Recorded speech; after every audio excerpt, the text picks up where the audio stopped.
অসমীয়া থলুৱা খাদ্য কচু শাক অলপো তেল ব্যৱহাৰ নকৰাকৈ ইমানেই টেষ্টি লাগে খাবলৈ। কেনেধৰণে বনাইছোঁ প্ৰথমৰ পৰা শেষলৈকে চাব, শেষত কমেণ্ট এটা কৰিব আৰু মোৰ অকণমানি চেনেলটি ছাবস্ক্ৰাইব এটা কৰি থ'ব।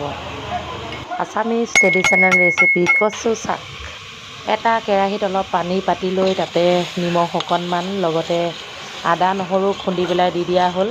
অলপমান উতলি আহোঁতেই এতিয়া যোগ কৰি দিব লাগিব কচু শাক। এয়া কচু শাকখিনি মিহি মিহিকৈ কাটি বা নকটাকৈও দিব পাৰে। আগতীয়াকৈ ধুই অকণমান পানীটো নিগৰিবলৈ এটা খৰাহীত থৈ দিয়া হৈছিলে। এই পানীটো নিগৰি গ'ল। এতিয়া কচু শাকখিনি যোগ কৰি দিয়া হ'ল। অলপ সময়ৰ বাবে ঢাকি দিয়া হ'ব। জোখমতে কিন্তু নিমখ দিব লাগিব দেই। হালধি দিব প্ৰয়োজন নাই, কাৰণ যিহেতু বইলহে হয়, ইয়াত তেল ব্যৱহাৰ হোৱা নাই। হালধি নিদিলেও হ'ব। এতিয়া অকণমান সময় ঢাকি দিব লাগিব।